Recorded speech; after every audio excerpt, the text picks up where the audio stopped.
Morning. आज तो माहौल बड़ा गर्म है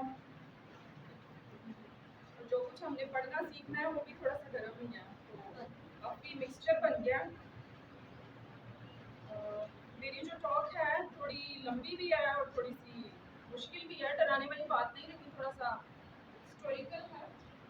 तो थोड़ी सी पहले हम बात करेंगे मकतबा अमीन पाकिस्तान के बारे में, बिल्कुल थोड़ी सी, लेकिन जब मेरी टॉक खत्म होगी फिर मैं डिटेल में मकतबा अमीन पाकिस्तान के बारे में भी बात करूंगी कि मकतबा अमीन पाकिस्तान इन चीज़ों के बारे में क्यों बात करता है, क्यों कोशिश करता है कि हम वेटिकन काउंसिल II को और FABC की तालीमात को थोड़ा सा देखने और जानने की कोशिश करें। तो सबसे पहले आज के इस खूबसूरत वक्त के लिए खुदा की बेहद शुक्रगुजार हूँ जिसने ये मौका दिया कि हम मिल बैठ के वेटिकन काउंसिल II के बारे में मज़ीद जानें और FABC की तालीमात को सीखने की कोशिश करें। तो नोमी अभी इसको ज़रा स्टॉप कर दें।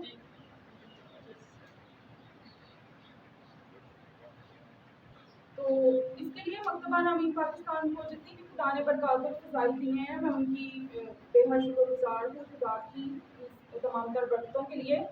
और मुनीबा, मेरे इंट्रोडक्शन के लिए भी थैंक यू सो मच, जो कि बड़ा ही तफसील से आपने बयान किया। Thanks for your kind words. और अभी हम थोड़ी सी मिलजुल के कोशिश करेंगे कि FABC के बारे में, वेटिकन काउंसिल II के बारे में और बिशप सिनोड के बारे में जानने की कोशिश करें। जैसे कि मकतबा अमीन पाकिस्तान का जो थोड़ा सा स्ट्रक्चर है उसको हम देखने की कोशिश करेंगे कि ये कैसे शुरू हुआ और इसके शुरू होने की वजह क्या है। तो वेटिकन काउंसिल II, इसके बारे में सबसे पहले थोड़ा सा जानने की कोशिश करेंगे कि क्यों हुआ, लेकिन उससे पहले एक दो बातें आपके साथ शेयर करना चाहूँगी। आज हम शाम को थोड़ी सी सेलिब्रेशन भी करेंगे। आज जावेद की बर्थडे है, तो हम सब भरपूर तालियों में उनको विश करते हैं।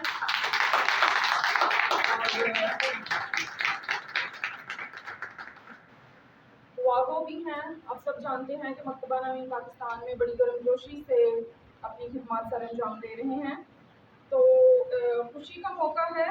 लेकिन इसके साथ साथ फादर इमैनुअल आसी के बहुत अच्छे फ्रेंड्स जर्मनी में, उनकी मिसिस, उसका नाम है कात्या हाइनर, उनकी डेथ हुई है पिछले हफ्ते में। हम ओएससी के बहुत ही अच्छे फ्रेंड्स, बहुत अच्छे दोस्त, जब भी वो जर्मनी जाते एक महीना उनके पास रहते, तो काफ़ी उनके साथ फ्रेंडशिप थी। तो 3 साल पहले हाइनर की डेथ हुई, हस्बैंड की, और अभी 1 हफ्ता पहले मिसिस हाइनर की भी डेथ हुई है। तो जब भी आप दुआ करें, आप कोशिश करें कि उनके लिए भी दुआ करें, उनकी फैमिली के लिए, उनके बच्चों के लिए। काफ़ी खूबसूरत ज़िंदगी उन्होंने गुजारी, बहुत बड़ी उनकी फैमिली है, तो उनको भी हम अपनी दुआओं में याद रखेंगे। तो अभी हम बाकायदा तौर पे अपनी बातचीत का आगाज़ करेंगे वेटिकन काउंसिल II के बारे में। वो कि वेटिकन काउंसिल II के बारे में बहुत सारे लोग जानते हैं, और जहाँ पे बहुत सारे लोग जानते हैं वहाँ पे बहुत सारे लोग ऐसे भी यहाँ पे बैठे हैं जिनको वेटिकन काउंसिल II के बारे में ज़्यादा पता नहीं है, ज़्यादा कुछ जानते नहीं हैं, बहुत सारे नए मेंबर्स हैं। तो हम कोशिश करेंगे कि मिलजुल कर थोड़ी सी देखें कि वेटिकन काउंसिल II क्या है, इसको कलीसिया में क्यों सोचा गया कि ऐसी कोई काउंसिल होनी चाहिए, और इस काउंसिल के मकासद क्या थे, क्यों इसको मुनक्कद करने के बारे में सोचा गया, और जब इसकी तैयारी के बारे में बातचीत की गई तो वो कौन से मराहिल थे जो ज़रूरत जिनके तहत पेश आई कि वेटिकन काउंसिल II होनी चाहिए। आप में से कोई बता सकते हैं कि वेटिकन काउंसिल II जो है वो कौन से पोप साहब ने बुलाई थी? जी शाबाश, बताएं कौन से पोप साहब ने वेटिकन जो काउंसिल है वो बुलाई?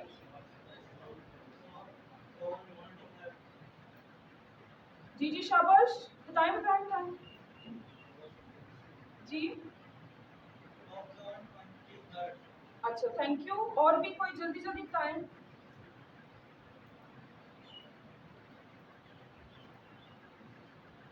शाबाश। नहीं, वसीम ने तो सही नहीं बताया, कोई और बताएं। शाबाश। चलें जी जी जी जी चलें जी। थैंक यू असीम। असीम ने सही बताया कि पोप जॉन 23 ने इस मजलिस को बुलाया था वेटिकन काउंसिल 2 को, और जैसे ही वो पोप बने उन्होंने इस बात को महसूस किया कि कलीसिया में कोई ना कोई तब्दीली की ज़रूरत है। कलीसिया के जो उस वक्त के हालात थे, जिस दौर से कलीसिया गुजर रही थी, उन्होंने महसूस किया कि कलीसिया में कुछ ऐसी मजलिस होनी चाहिए, कुछ ऐसा होना चाहिए कि जो तब्दीलियाँ हैं, जदीद दौर की तब्दीलियाँ हैं, कलीसिया में जो निज़ाम चल रहा है वो ठीक नहीं है। जैसे ही वो पोप बने उन्होंने इस बात को बड़ी शिद्दत से महसूस किया। और कौन से पोप साहब ने मजलिस बुलाई थी? Pope John 23। एक दफा जरा सारे ऊंची आवाज में बोले, जरा सबको याद हो जाए। ये जब तक हम अपनी जुबान से बोलते नहीं है और हमारे कान सुन नहीं ना लेते, तब तक हमारा दिमाग भी एक्सेप्ट नहीं करता। तो अच्छी तरह से जरा सारे एक दफा बोले। अच्छा नोमी, मैंने कुछ तस्वीरें डाउनलोड की हुई है वेटिकन की और पोप साहब की तरफ, प्लीज वो भी आप लोग इसी के दौरान रेडी करें ताकि सबको दिखा भी सकें।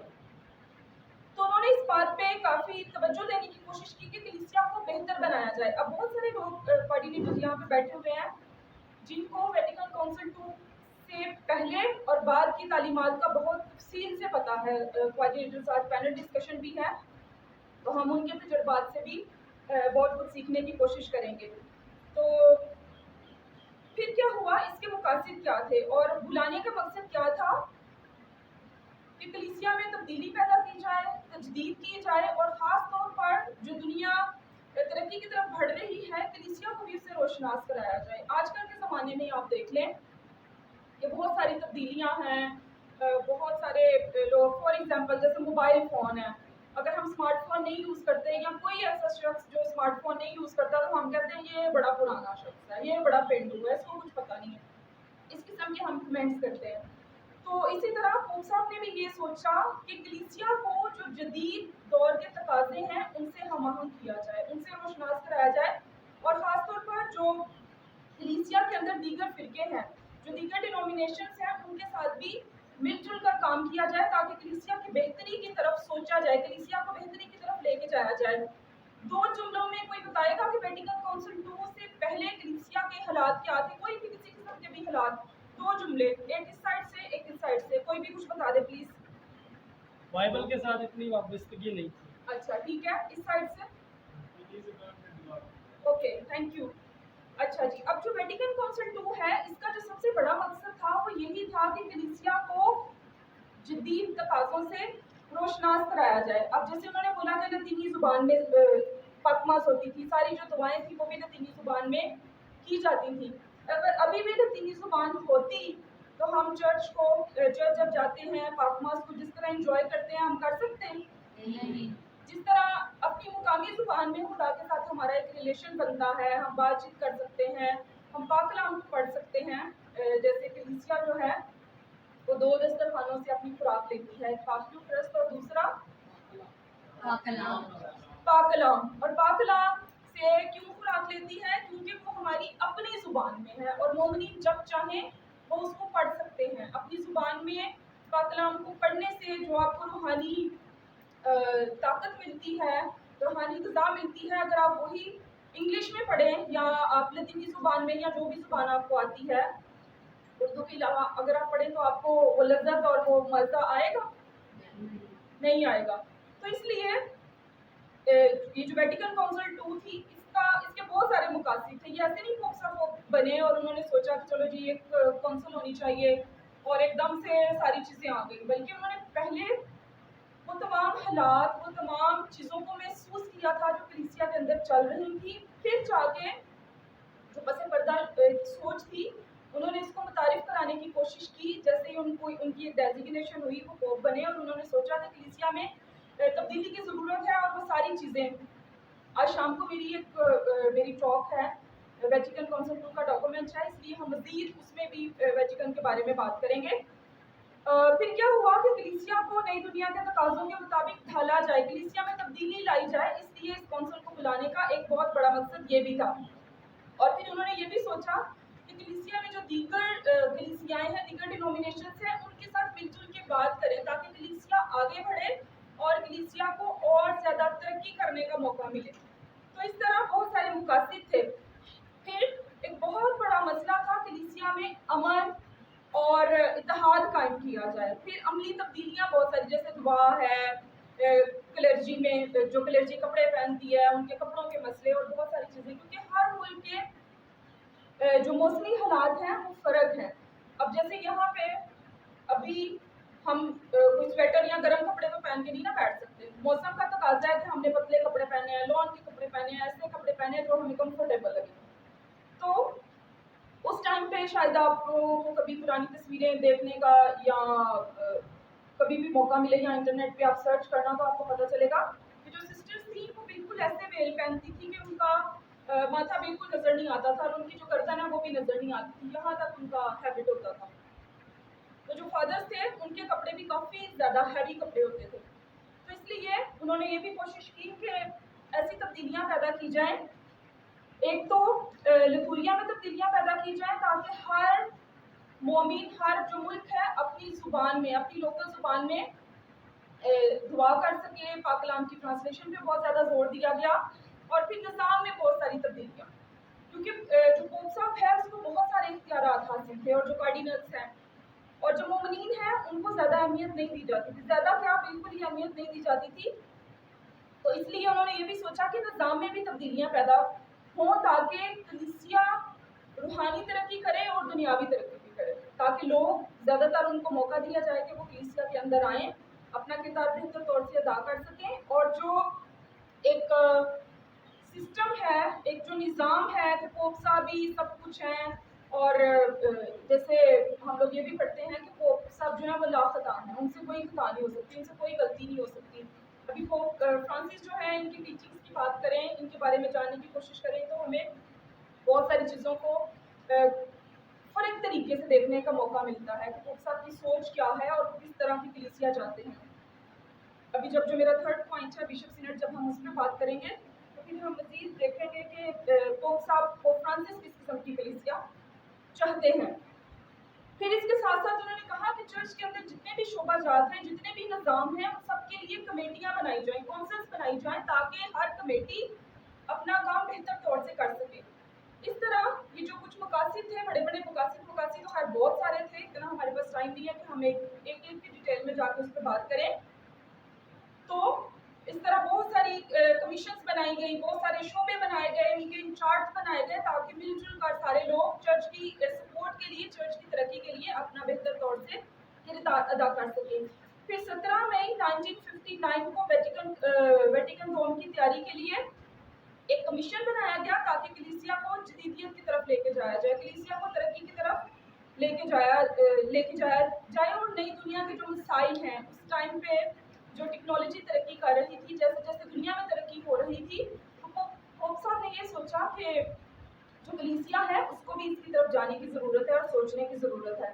और एक पॉइंट जो बहुत ही खूबसूरत है, जब बाकायदा तौर पर वेटिकन का ऐलान हुआ, वेटिकन काउंसिल 2 का ऐलान हुआ सेंट पीटर्स में, और उसकी डेट क्या थी, कोई थोड़ा बहुत गेस लगा सकते हैं कि वेटिकन काउंसिल 2 का जो आगाज़ है या उसकी जो अनाउंसमेंट थी पोप साहब की तरफ से वो कब हुई? कोई गैस, कोई महीना? आई थिंक अप्रैल।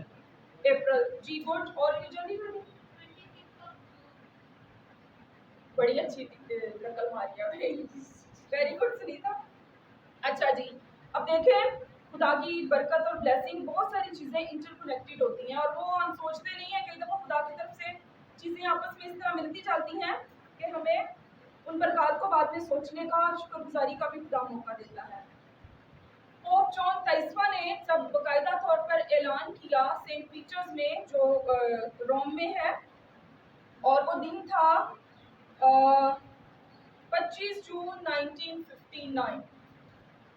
25 जून 1959 को पतरस के गिरजाघर में कौंसिल को बुलाने का पोप साहब ने बाकायदा तौर पर ऐलान किया कि अपनी ख्वाहिश का इज़हार किया कि एक कौंसिल होनी चाहिए और उसकी तैयारी के लिए हमने सारे काम देख लिए कि बहुत सारी कमीशंस बनाई गई और उन्होंने कौन कौन से काम के लिए अपने आप को तैयारी के लिए आमादा किया। फिर इस सिलसिले में एक बहुत बड़ा किताबचा तैयार किया गया, क्वेश्चनेयर तैयार किया गया, और वो जो क्वेश्चनेयर बना कि किन किन चीज़ों में वेटिकन काउंसिल 2 में बात होनी चाहिए, उसकी तकरीबन 2000 फाइल्स थी। 2000 फाइल्स का एक मुसवदा तैयार किया गया और उसको प्रिंट करवाया गया, उसको किताबी शक्ल दी गई, और फिर इस कमीशन ने उसको क्या दिया, वेटिकन काउंसिल 2 का नाम दिया। ये एक एजेंडा है, ये पॉइंट्स हैं जिन पे बातचीत होगी वेटिकन काउंसिल 2 पे। और फिर कलीसिया में कौन कौन सी तब्दीलियां करने की ज़रूरत है, ये हमारे लिए जानना बहुत ज़रूरी है। इस कमीशन ने इस बात का फैसला किया। जो सबसे पहला कमीशन था बनाया गया, जो काउंसिल बनाई गई, वो था थियोलॉजिकल कमीशन, और ये 5 जनवरी 1960 को ईद ज़हूर के मौका पर ये कमीशन बनाया गया। जो दूसरी कमीशन थी वो थी क्लर्जी कमीशन। बिशप साहबान के हवाले से जितने भी पॉइंट्स हैं, जितनी भी चीज़ें हैं, उनके ओहदा, उनका इख्तियार, अपनी कलीसिया के अंदर, अपनी डायसिस के अंदर बिशप साहब की क्या क्या जिम्मेदारियां हैं, कौन कौन से काम उनको करने की ज़रूरत है, और उनका ओहदा किस किस्म का होना चाहिए, उनको कितने इख्तियारात हैं, क्या क्या वो काम कर सकते हैं, एक कमीशन बनाई गई। फिर जो तीसरी कमीशन थी, स्टडी एंड सेमिनरीज कमीशन। इस सेमिनरीज में जो फादर्स बनने के लिए जाते हैं, ब्रदर्स, उनको क्या पढ़ाना चाहिए, उनकी स्टडीज़ क्या होनी चाहिए, इसके लिए कमीशन बनाया गया। फिर लिटर्जी कमीशन बनाया गया। 5वां जो कमीशन था वो लिटर्जी कमीशन था, ताकि लतूरियाई तालीम और रसूमात को देखा जाए कि कलीसिया में किस किस्म का लतूरिया होना चाहिए, किस किस्म की रसूमात होनी चाहिए जिनको कलीसिया और मोमिनीन फॉलो करें। फिर इस तरह जो थी छठी कमीशन थी, वो थी मिशनरी कमीशन, के दूसरे इलाकों में जाके किस तरह जो फादर सिस्टर्स हैं वो काम करें। फिर जो 7वीं कमीशन थी, वो मिशनरी और मगरबी कलीसियाओं के दरमियान जो इख्तिलाफात थे उनको कम किया जाए। अब देखें, थर्ड वर्ल्ड थियोलॉजीज़ की जब हम बात करते हैं, फिर हम गरीब मुल्कों की बात करते हैं, अमीर मुल्कों की बात करते हैं, तो ये जो तमाम ममालिक हैं, आज से हम 50-60 साल पहले जाएँ, तारीख को देखें तो हमें पता चलता है कि किस तरह जो गरीब मुल्क हैं उनके लोगों को हकारत की नज़र से देखा जाता था, उनसे नफरत की जाती थी, उनको उस तरह के हकूक़ हासिल नहीं थे जिस तरह के जो यूरोपियन हैं या अमेरिकन्स हैं, उनके कार्डिनल्स और बिशप्स को हासिल थे। इस तरह उन्होंने इस बात को शिद्दत से महसूस किया कि कोई कमीशन ऐसा भी होना चाहिए जो इन कलीसियाओं के दरमियान जो इख्तिलाफात हैं उनको कम करें। फिर जो 8वां कमीशन था, वो रसूली या चौपानी काम करने के लिए कमीशन फॉर द अपॉस्टोलेट, रिसालत का काम है, उसको किस तरह करना चाहिए, उसके बारे में बात की गई। फिर साक्रामेंटो में जो 9वीं कमीशन थी, वो थी साक्रामेंटो की तालीम को किस तरह वाज़िया बनाया जाए ताकि लोग उसको अच्छी तरह से अंडरस्टैंड कर सकें और उन पे जो फादर्स हैं या बिशप साहबान हैं उन पे अमल कर सकें। और फिर जो इसका 10वां पॉइंट था, वो था दौरे हाजिर में कलीसिया, कि जो हमारी प्रेजेंट कलीसिया है उसको किस किस्म का होना चाहिए, किस किस्म की है और किस किस्म का होना चाहिए। ये 10 मेन कमीशंस थे जो काउंसिल्स थी, जो वेटिकन काउंसिल 2 से की तैयारी के लिए, कामों में मदद करने के लिए ये कमीशंस बनाए गए ताकि अच्छी तरह से कलीसिया के कामों को देखा जाए। अब हमने 10 काउंसिल्स के बारे में सुना या कमीशंस के बारे में सुना कि ये कमीशंस जो थे वो बनाए गए। आपके ख्याल से कोई ऐसा शोबा जो रह गया हो, आपके ख्याल से भी हमने 10 कमीशंस के बारे में सुना, ये तारीखी पस मंजर है, लेकिन फिर भी आपके हिसाब से कोई ऐसा कमीशन है जिसने कलीसियाई ज़िंदगी को, या कोई ऐसा शोबा जिसने उसको टच ना किया हो?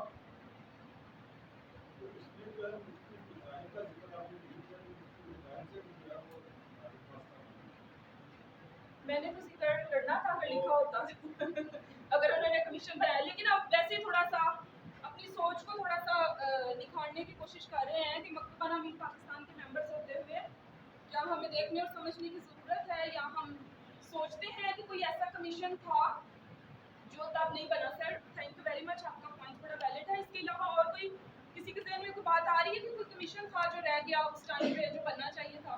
ले पीपल की बात के लिए भी एक क्वेश्चन बनना चाहिए था। ओके जी, और कोई? आज वर्कशॉप्स भी हैं, फिर उसमें आप सारे पॉइंट्स दीजिएगा, फिर हम डिस्कशन करेंगे और बाद में पैनल डिस्कशन के साथ आज के दिन को हम क्लोज करेंगे।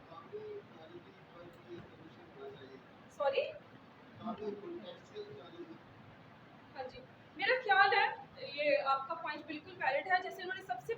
कमीशन है वो थियोलॉजिकल कमीशन बनाया ना, तो मेरा ख्याल है उन्होंने इसकी सब हेडिंग की तफसील नहीं दी, लेकिन उसके अंदर जब हम गूगल पे जाएं या मज़ीद सर्च करने की कोशिश करें तो फिर हमें पता चलेगा कि आगे उनके सब जो हेडिंग्स थी या सब ऑफिसेस थे वो कौन कौन से थे।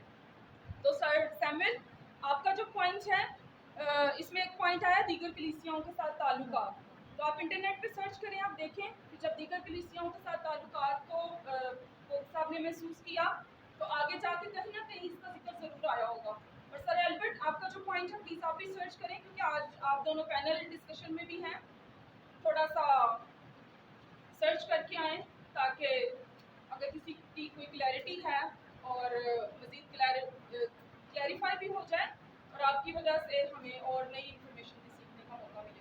होपफुली ज़रूर होगा, लेकिन हमें इस पर मज़ीद स्टडी करने की ज़रूरत है। जी, 5वां कमीशन दोबारा बता देते हैं, लिटर्जी कमीशन।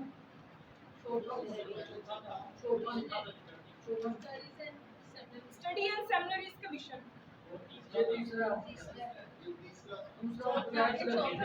अच्छा, एक मिनट, सबसे जो पहला कमीशन था वो था थियोलॉजिकल कमीशन, ठीक है। दूसरा था क्लर्जी कमीशन, सॉरी मैंने ये मिस किया। तीसरा था तलीमी कमीशन, कलीसिया के निज़ाम से मुतालिक जो तालीम है, कलीसिया की तालीमात किस किस्म की होनी चाहिए, ये तीसरा कमीशन था। सॉरी सर, मैं करेक्ट कर रही हूँ कि तीसरा जो है वो मैंने अभी बोला, मैंने मिस किया था। तीसरा कमीशन है तलीमी तंजीमी कमीशन, कि कलीसिया का जो स्ट्रक्चर है, निज़ाम है, वो किस किस्म का होना चाहिए, तंजीमी कमीशन। आगे नंबर चेंज कर लें तो आपके 10 पूरे हो जाएं, ठीक हो गया।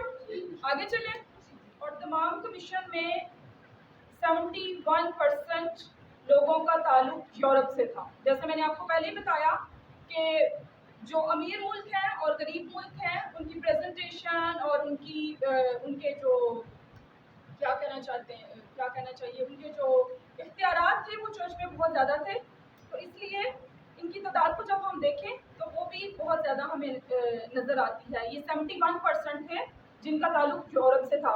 अब देखें ज़रा, एशिया से सिर्फ और सिर्फ 9% थे, एशिया से 9% थे, अफ्रीका से 3% थे और अमेरिका से 16% थे।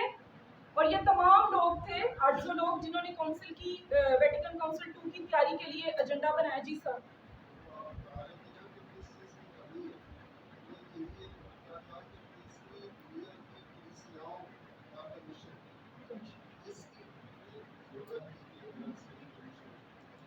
सही, ठीक है। तो इससे हमें ये भी पता चला कि किस तरह दर्जाबंदी की गई, किन लोगों को ज़्यादा मौका दिया गया कि वो वेटिकन काउंसिल 2 में अपना किरदार अदा करें, उनको पार्टिसिपेशन दी गई, उनको ज़्यादा एक्नॉलेज किया गया, उनको ज़्यादा मौका दिया गया कि वो वेटिकन काउंसिल 2 में अपना किरदार अदा कर सकें। और फिर इसके साथ साथ काउंसिल का आगाज़ हुआ और इस काउंसिल के 4 इजलास हुए थे। काउंसिल कब शुरू हुई और कब ख़त्म हुई?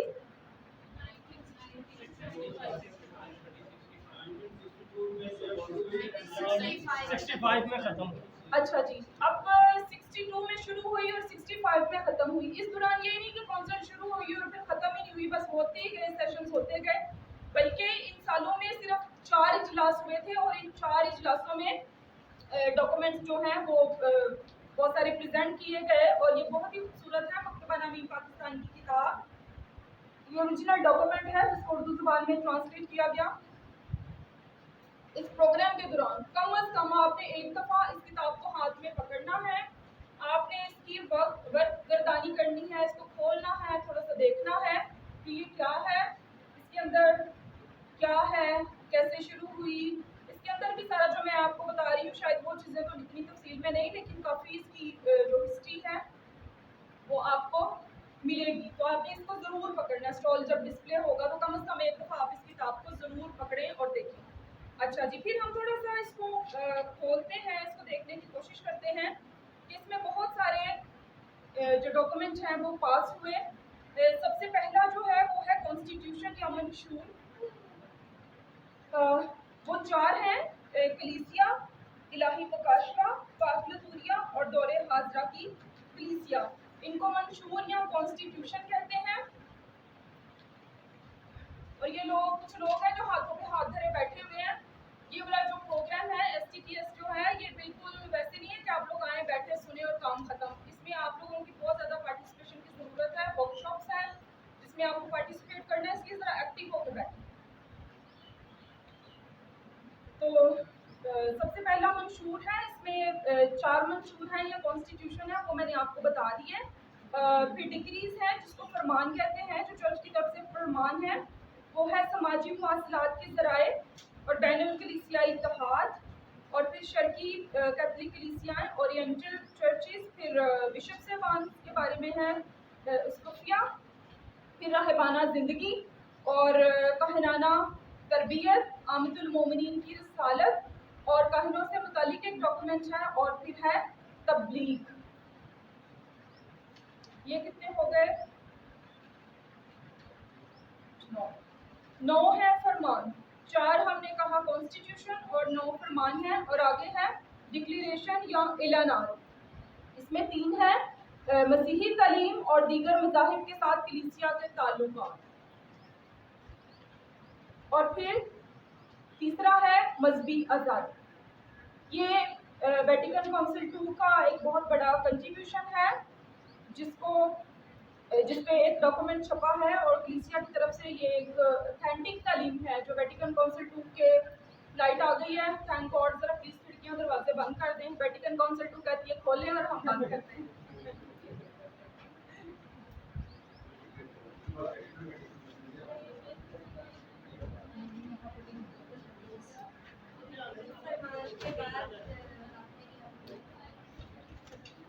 जी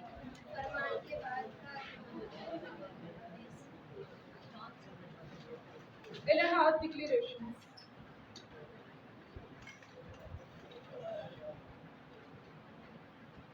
चलो ठीक हो गया। यहाँ तक अगर किसी का कुछ मिस हुआ या कोई क्लैरिफिकेशन चाहिए तो बताएं, वरना फिर हम आगे चलेंगे।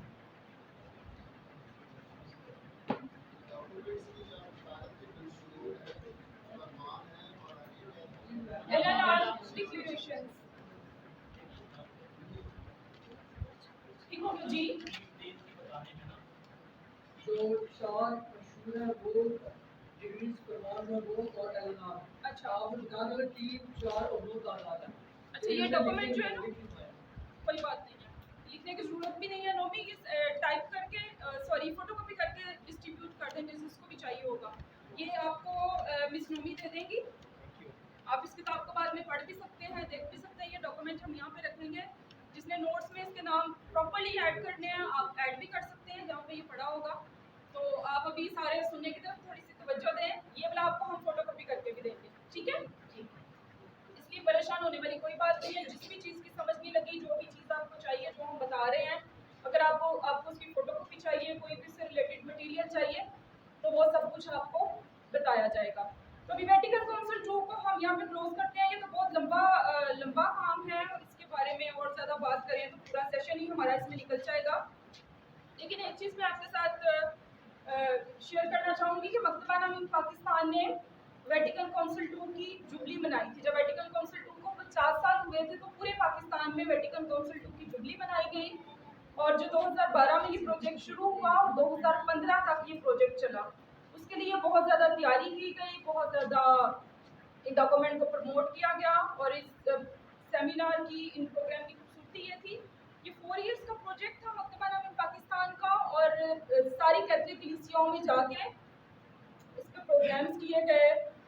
बिशप साहबान को बाकायदा तौर पर लेटर्स लिखे गए, और उनकी परमिशन से हर डायसिस में जाके मोमिनीन को बताया गया।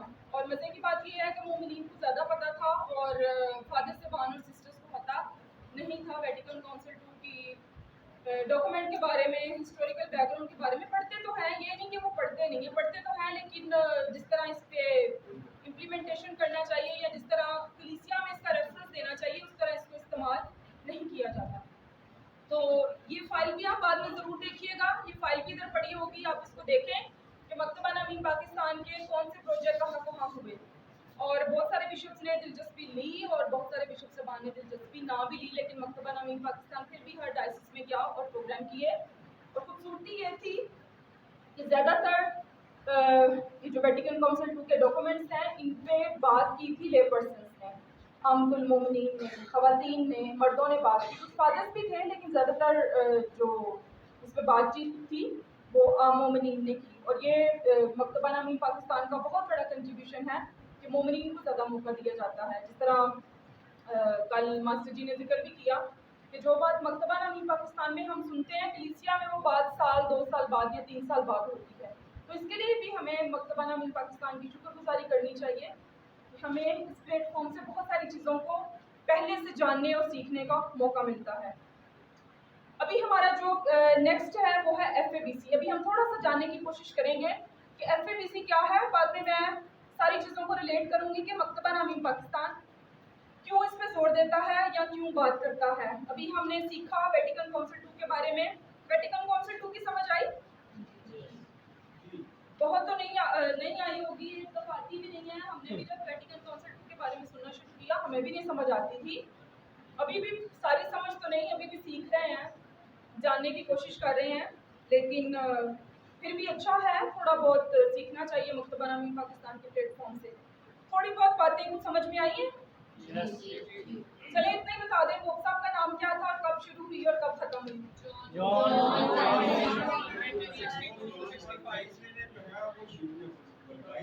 उसके बाद जो है इसे कंप्लीट जो किया था वो पोप जॉन ने जो है ये वेरी गुड।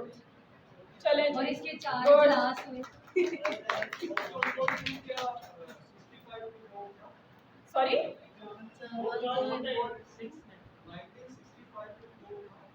पोप था।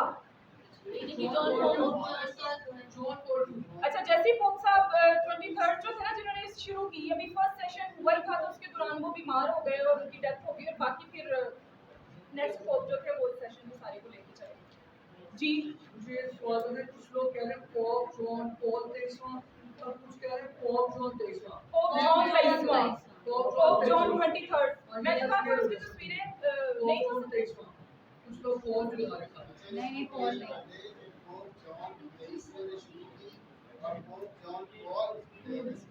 आगे लेके चलते हैं। आप जरा तस्वीर दिखाएं पोप जॉन 23rd की जरा प्लीज। पोप जॉन पॉल दोम्स, उनके फेस से तो सारे हम फेमिलियर हैं, सबको पता है ना उनका, लेकिन ये पोप है पोप 23rd जिन्होंने वेटिकन बुलाई थी। ये है, इनको गौर से देखें, इनका कलीसिया में बहुत बड़ा कंट्रीब्यूशन है, और इनकी वजह से आज हम इतने आज़ादाना माहौल में चर्च में बात करते हैं, या मोमिनीन की कलीसिया में जो एक्नॉलेजमेंट है वो इनकी वजह से हुई थी। तो इनका नाम क्या है? 23वां। अब इनका जरा अच्छे से ध्यान में रखें। एक तो और तस्वीरें भी थी, वैसे मैंने जरा इनको दिखाने के लिए सुनील है। अच्छा जी, ये फोटो है, थोड़ी सी बड़ी करें, पिक्सेल्स फट रहे हैं, चले थोड़ा सा छोटा करते हैं। ये जो तस्वीर है जब वेटिकन काउंसिल 2 हो रही थी, ये सेंट पीटर्स चर्च की है जहाँ पे ये काउंसिल मुनक्किद की गई। ये उस काउंसिल की तस्वीर है। नेक्स्ट।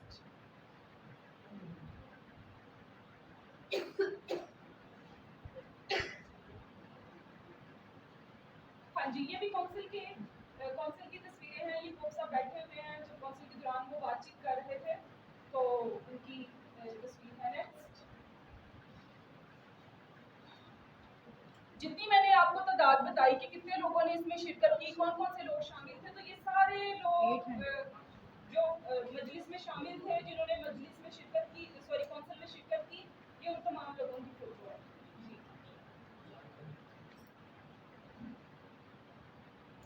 जी, ये सारी तस्वीरें, ये पिछली वाली फर्स्ट वाली दिखाइए। अच्छा, एक और इससे पीछे थी। ये चर्च है, ये सॉरी सेंट पीटर्स है, बेसिलिका है, जहाँ पे पोप साहब नमाज करते हैं, पोप साहब बैठते हैं, और इसकी खूबसूरती है, किस किस को जाने का मौका मिला? अच्छा जी, मैं भी हूँ। अच्छा जी, चलें, ये भी मकतबा नामी पाकिस्तान की ब्लेसिंग है कि वहाँ पे जाने का मौका मिला। अच्छा जी, ये या सुनील रुको भी कहीं पे, या भी रहना। इस चर्च की खूबसूरती ये है, ये हमने क्लोज फोटो देखी थी, ये ठीक है। अभी चर्च को डिज़ाइन इस तरह किया गया है, ये बस ऐसे नहीं कि चर्च की बिल्डिंग है और बन गई और बस काम खत्म। अब ये जो है ये वाला हिस्सा ये इस तरह डिज़ाइन किया गया है कि पाक माँ कलीसिया ने पूरी दुनिया को अपनी बाजुओं में लिया हो, ऐसे किया हो कि पूरी जो दुनिया के कैथलिक चर्च है वो कलीसिया की बाहों में है, कलीसिया ने उसको ऐसे थामा हुआ है। इसलिए इसका जो स्ट्रक्चर है इसको डिज़ाइन बहुत खूबसूरती से किया गया है। नेक्स्ट फोटो दिखाएं सर।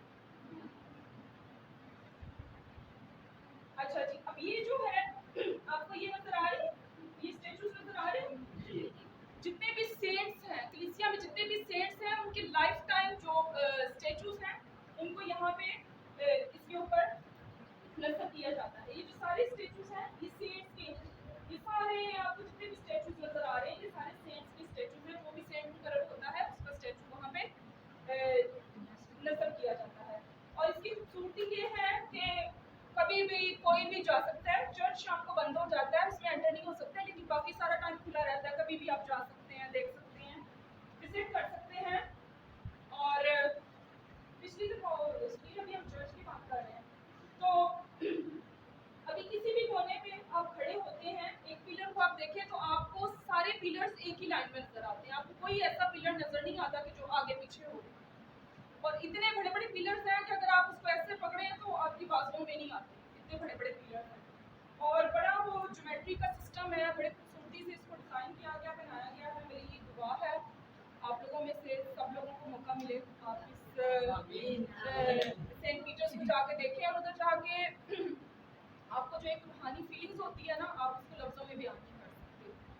बहुत सारे लोग शायद वहाँ पे आंखों में आंसू भी आ जाते हैं जहाँ पे सेंट पीटर्स की गद्दी है, जहाँ पे पहली दफ़ा वो बैठे, जहाँ पे कैथलिक कलीसिया का आगाज़ हुआ। हमें भी आज मौका मिला है कि हम इस चर्च में आए हैं और वहाँ पे गए हैं। पॉल की फीस्ट भी है। हाँ जी, हाँ चलो जी, हैप्पी फीस्ट। मुझे बड़ा याद है कि जब मैं इनकी बर्थडे के साथ ही ईद आती है तो आज मेरे दिन से पता नहीं कैसे स्लिप हो गई। तो अच्छा चले, बातें और भी होती रहती हैं, लेकिन मैं आपके साथ अपना एक तजुर्बा भी शेयर करना चाहती हूँ। 2009 में, पता नहीं 2009 में या 2010 में फ्रेंड्स ऑफ पंजाब की मीटिंग थी। मकतबा अमीन पाकिस्तान का प्रोजेक्ट था दानिश का, उसमें मीटिंग पे मैंने जाना था और उसके दौरान खैर वो काफ़ी ट्रिप था ऐसा। मिसियो जो पूरी दुनिया को फंडिंग करता है चर्च को सपोर्ट करने के लिए, वहाँ पे 15 दिन का एक मिशन का एक्सपोजर था। उन्होंने 15 दिन के लिए बुलाया फदरासी को और मुझे मुख्तलिफ पैरिशेस में जाएँ, चर्चेस में जाएँ और पाकिस्तान की सिचुएशन के बारे में बताएँ 2007 में। और दानिशका की मीटिंग भी थी और जब मुझे वीज़ा मिला, मुझे वीज़ा थोड़ा लेट मिला और मेरे पास सिर्फ और सिर्फ 24 घंटे थे और 24 घंटों के दौरान ही मुझे फादर जी लेके गए। रोम में बुखार मुझे बहुत था, जैसे कि आज भी है। तो भागे भागे हम गए और 24 घंटों में मुझे उन्होंने दिखाया और जब हम जैसे ही अंदर एंटर हुए इसका टाइम ख़त्म हो गया था, चर्च के अंदर जाने का टाइम ख़त्म हो गया था और मुझे बड़ी मौजज़ाना तरीके से अंदर जाने का मौका मिला। मवासी आगे चले गए और अभी मैं पीछे जाने लगी तो टाइम ख़त्म हो गया था, क्योंकि उधर तो आप आर्ग्यूमेंट नहीं कर सकते किसी के साथ ना कि हम तो इतनी दूर से आए हैं, हमें चर्च देखने दें, हमने अंदर जाना है। गार्ड ने मुझे देख लिया लेकिन मेरे पीछे जो लोग थे उसने उनको मना कर दिया, लेकिन मैं समझती हूँ कि ये मेरी ज़िंदगी में मौजज़ा ही था। मुझे उसने देख भी लिया लेकिन फिर भी मुझे उसने अंदर जाने दिया। मैं बस एक पाँव आगे एक पीछे और जैसे ही मैं एंटर हुई तो उसके बाद लोगों को उन्होंने जाने के लिए रोक दिया। तो ये एक बड़ा मेरी ज़िंदगी में मौजज़ा था। अगर वो मुझे गार्ड कह देता कि आप पीछे चले जाएँ तो मैं उसके साथ कोई आर्ग्यूमेंट नहीं कर सकती। तो बड़े मौजज़ाना तरीके से मैंने इसको देखा, इस चर्च को। बड़ी ब्लेसिंग है। तो मैं खुदा की बेहद शुक्रगुज़ार हूँ और मकतबा अमीन पाकिस्तान की भी, जिसकी वजह से पाकिस्तान में दुनिया के बहुत सारे मुल्कों में जानने का और बहुत सारी बरक़ात को हासिल करने का मौका मिला। Thank you so much Sunil. अभी हम चलेंगे FABC की तरफ, क्योंकि मकतबा अमीन पाकिस्तान FABC की बहुत बात करता है और बार बार कोशिश करता है कि FABC के बारे में मोमिनीन को सिखाया जाए।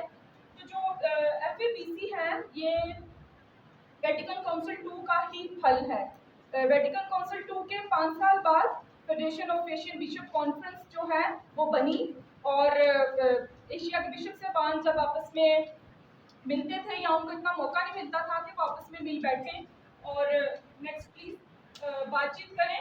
तो अब क्या हुआ कि पोप साहब का विजिट हुआ मनीला में, और उन्होंने मनीला में जब विजिट किया और उस टाइम पे सारे बिशप साहबान, एशिया के जितने भी बिशप साहबान थे वो इकट्ठे थे, और उस दौरान FABC का जो वजूद है वो हुआ, और उन्होंने सोचा कि कोई ऐसी कौंसिल होनी चाहिए, कोई मजलिस होनी चाहिए या कोई ऐसा प्लेटफॉर्म होना चाहिए। तब खैर प्रॉपरली नाम तो नहीं था, लेकिन उन्होंने सोचा कि कुछ ऐसा होना चाहिए जिसमें एशिया के तमाम बिशप साहबान मिलके बैठे हैं, बातचीत करें।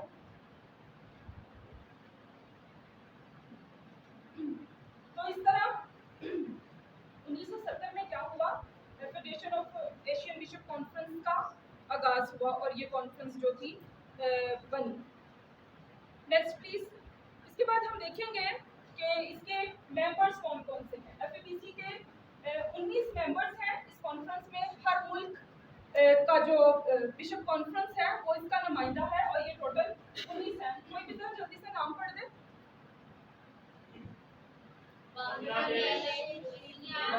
अच्छा, इंडिया क्योंकि बहुत बड़ा है, इंडिया बहुत बड़ा है, इस वजह से इंडिया में सिर्फ एक बिशप कॉन्फ्रेंस नहीं है, बहुत सारी बिशप कॉन्फ्रेंस है। ये भी इंडिया है, ये भी इंडिया है, ये भी इंडिया है, ये भी।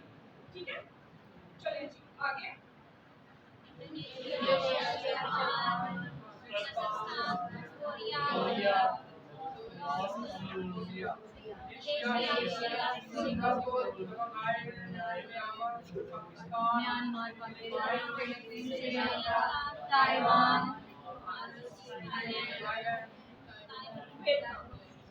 अच्छा जी, अभी जो मुल्क बहुत ज्यादा बड़े हैं उनके एक नहीं है, उनमें ज्यादा भी बिशप की कमीशन है या फेडरेशन है। जैसे इंडिया की कितनी है? 1 2 3 4। अच्छा जी, अब ये जो 19 मेंबर्स हैं ये फुल मेंबर्स हैं FABC के, जो FABC की मीटिंग्स में जाते हैं, वहाँ पे जितनी भी मीटिंग्स होती हैं या रेजोल्यूशंस पास होते हैं, उनकी इम्प्लीमेंटेशन उस मुल्क में होना लाजमी है। अब हम देखते हैं इसके जो 8 हैं वो एसोसिएट मेंबर्स हैं, वो इसके फुल मेंबर नहीं है बल्कि इसके एसोसिएट मेंबर्स हैं। इसके मेंबर तो हैं लेकिन फुल मेंबर्स नहीं है। अब ये जो एसोसिएट मेंबर्स हैं ये जरूरी नहीं कि हर मीटिंग में जाएं और वहाँ पे जो भी फैसला हो उसकी इम्प्लीमेंटेशन इन पे भी हो, इन पे लाजिम नहीं है जो एसोसिएट मेंबर्स हैं। लेकिन जो 19 मेंबर्स हैं बिशप कॉन्फ्रेंस के, उन बिशप कॉन्फ्रेंस में जो भी फैसला होता है उस बिशप की जिम्मेदारी है कि अपने मुल्क में जाए और उन तमाम चीज़ों पे इम्प्लीमेंटेशन करे। जी, तो ये जो 8 एसोसिएट मेंबर्स हैं इनके भी नाम जल्दी से पढ़ लें ताकि हमें कोई ना कुछ याद रह जाए। एक शख्स पढ़ दे ताकि वो फिर समझ नहीं लगती।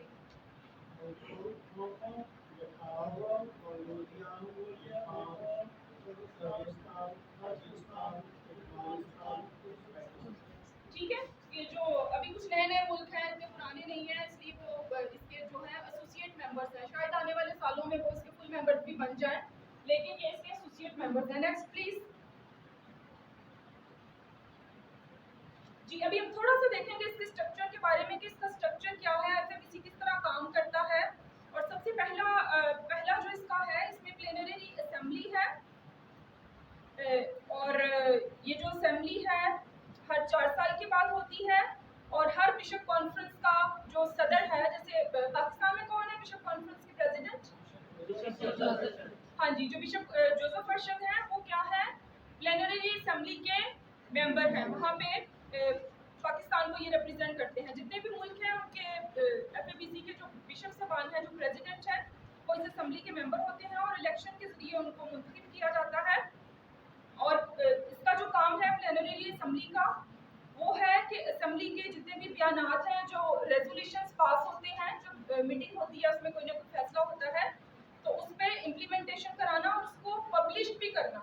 जब कोई भी, फॉर एग्जांपल आसान सी मिसाल के जरिए हम इस बात को समझने की कोशिश करते हैं, जैसे मकतबा आमीन पाकिस्तान को सेमिनार करता है तो बाद में उस सेमिनार को डॉक्यूमेंट किया जाता है ताकि वो तमाम लोग, मकतबा आमीन पाकिस्तान के मेंबर या दूसरे लोग इसमें शामिल नहीं हो सके इस सेमिनार में, वो उस डॉक्यूमेंट को पढ़ के अपने इल्म में इजाफा करें। तो इस तरह जो प्लेनरी असेंबलीज हैं उसमें जितनी भी बातचीत होती है, जितने भी रेजोल्यूशंस पास होते हैं, जो पैगामात जारी होते हैं, उसको पब्लिश किया जाता है ताकि वो तमाम बिशप साहबान जो नहीं आ सके एशिया से, उन तक उस पैगाम को पहुँचाया जाए और ना सिर्फ बिशप साहबान तक बल्कि मोमिनीन तक भी सारी इंफॉर्मेशन को पहुंचाया जाए। जी नेक्स्ट आगे है सेंट्रल कमेटी। तमाम कौंसिल के जो तमाम कॉन्फ्रेंस के जो सदर होते हैं वो इसके मेंबर्स होते हैं और हर 2 साल के बाद बनती है। सॉरी मैं प्लेनरी असेंबली के बारे में बताना भूल गई कि वो हर 4 साल के बाद होती है, लेकिन जो सेंट्रल कमेटी की मीटिंग है वो हर 2 साल के बाद होती है।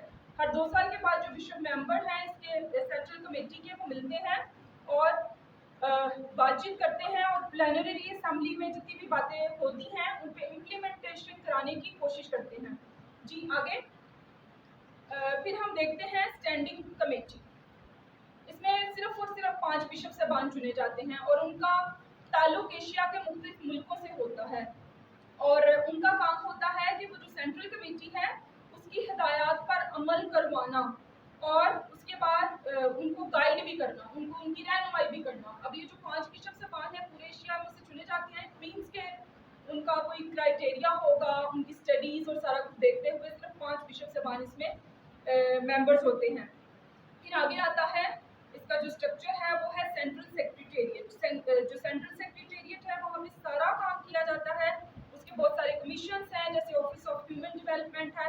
हम पूरी डिटेल में तो नहीं जाएंगे क्योंकि बहुत लंबा हो जाएगा, इसलिए हम थोड़ा थोड़ा जाने की कोशिश करेंगे। जैसे ऑफिस ऑफ ह्यूमन डेवलपमेंट है, ऑफिस ऑफ सोशल कम्युनिकेशन है, फिर लेडी और फैमिली है, फिर ऑफिस ऑफ थियोलॉजिकल कंसर्न है, office of education and faith formation है, office of educational and interreligious affair है, office of evangelization, office of clergy एंड ऑफिस ऑफ कंसंट्रेटेड लाइफ। ये जो फादर साहबान हैं, बिशप साहबान हैं, उनकी ज़िंदगी के बारे में जिस तरह हमने थोड़ी देर पहले सीखा था वेटिकन काउंसिल 2 के बारे में, उसके डॉक्यूमेंट के बारे में, बिल्कुल इसी तरह जो FABC है उसका भी एक स्ट्रक्चर है और किन किन शोबों पे FABC काम करता है ये आपके सब सामने है। और अगर आप मज़ीद तफसील में जाना चाहते हैं तो मकतबा अमीन पाकिस्तान का जो फ्लायर है FABC का, मिस नोमी प्लीज़ आप सबके साथ शेयर करें। वो है फ्लायर हमारे पास? नहीं मम्मी हम FABC की बात कर रहे हैं। अच्छा आप ऐसा करें उसकी जो सॉफ्ट कॉपी है वो ग्रुप में शेयर करें ताकि सब लोग, क्योंकि इतनी तफसील में तो हम यहाँ पे बात नहीं कर सकते। आप लोगों को जब टाइम मिले तो आप तफसील में फ्लायर को पढ़ें तो उससे आपको और ज़्यादा इंफॉर्मेशन में इजाफा करने मिलेगा। फिर FABC के जो इम्पोर्टेंट इंस्टीट्यूट्स हैं, थोड़ा सा उसकी तफसील थोड़ा सा आगे जल्दी चलें। जी इसमें बहुत सारे जो इंस्टीट्यूट्स हैं FABC के। जी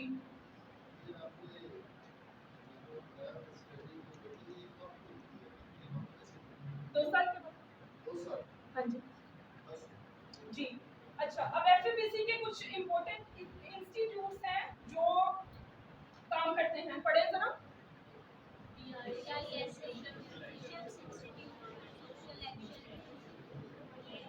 मुझे तो समझ नहीं आ रही जी, ये क्या है?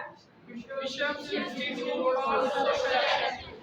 Bishops Institute for Bishops Institute for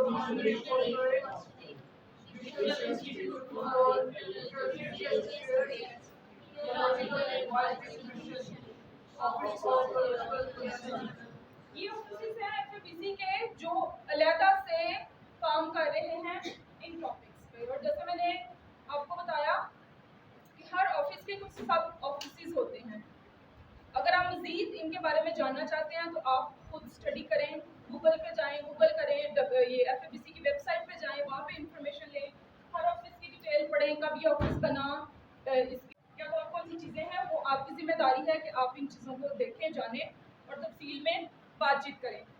अभी हमने थोड़ी देर पहले बात की थी प्लेनरी असेंबलीज की कि हर 4 साल के बाद ये होती हैं प्लेनरी असेंबलीज और मुख्तलिफ जगहों पे होती हैं, मुख्तलिफ मुल्कों में होती हैं। और जब भी कोई प्लेनरी असेंबली होती है उसका एक फाइनल डॉक्यूमेंट छपता है, जो डॉक्यूमेंट फाइनल होता है वहाँ पे उसको बाद में प्रिंट किया जाता है ताकि एशिया में सारे लोग, बिशप साहबान, फादर साहबान, क्लर्जी, सारे लोग, लेटी, सारे लोग उसको पढ़ सकें। तो इस तरह बहुत सारे डॉक्यूमेंट्स हैं, कौन सा डॉक्यूमेंट कब हुआ, कहाँ पे इसको प्रिंट किया गया। चलिए फॉर एग्जांपल हम एक पढ़ते हैं, FABC evangelization in modern day Asia. ये कब हुई थी? 1974 में हुई थी और ये ताइवान में ये प्लेनरी असेंबली हुई थी। ठीक है, इस तरह ये मुख्तलिफ हैं, इनके टॉपिक्स क्या थे, कौन से मुल्क में हुई, कौन सी डेट को इनका इनेकाद हुआ, ये बहुत सारी तफसील है। अभी पिछले महीने मेरा एक आर्टिकल छोटा सा छपा था न्यूज़लेटर में, ऑल फोरम के न्यूज़लेटर में, तो आपके साथ वो भी लिंक शेयर किया जाएगा, आप उसको भी पढ़ना। अगर आपको मज़ीद थोड़ा सा जानने की ज़रूरत है तो आप वहाँ पे भी इसकी तफसील पढ़ सकते हैं। जी, तो उसके बाद आगे चलें, आगे ये तो इसी का है। आगे ये फंक्शंस ऑफ एफएबीसी है, एफएबीसी कौन कौन से काम करता है, कि मैंने आपको थोड़ा सा बता भी दिया कि जितनी भी प्लेनरी असेंबली है, स्टेयरिंग कमेटी है या स्टैंडिंग कमेटी है, उन सब के जो पैगामात हैं या उनके रेजोल्यूशंस हैं उनको पास करना, उनको मोमिनीन तक पहुँचाना, बिशप साहबान तक पहुँचाना। और ज़्यादातर आपने शायद महसूस किया हो या बाद में करना कि जो वेटिकन काउंसिल II के डॉक्यूमेंट हैं वो ज़्यादातर कलीसिया के एक स्ट्रक्चर है ना, गाइडलाइंस दी गई हैं कि ये चर्च को करना चाहिए, ये काम करने चाहिए। लेकिन एफएबीसी को जब हम देखते हैं, स्टडी करते हैं, तो ये हमारी ज़िंदगी के हर शोबा से मुतालिक बात करता है। हम हेल्थ की बात कर लें, ठीक है, हम सोशल लाइफ की बात कर लें, हम सोशल जस्टिस की बात कर लें, हम इंटरफेथ हार्मनी की बात कर लें, कोई भी ज़िंदगी का ऐसा शोबा नहीं है जो एफएबीसी जिसको डील नहीं करता। तो एफएबीसी हमारी ज़िंदगी के हर शोबा ज़िंदगी पे बात करता है, उसमें दिलचस्पी लेता है और वो चाहता है कि मोमिनीन को इस तरह से उनकी तरबियत की जाए ताकि वो कलीसिया को पहले तो वो खुद सीखें, अपने आप को एम्पावर करें और बाद में कलीसिया में उन सारी चीज़ों को जो वो सीखते हैं उसको इम्प्लीमेंटेशन कर सकें। बहुत सारे आगे इंस्टीट्यूट हैं, आगे चलें।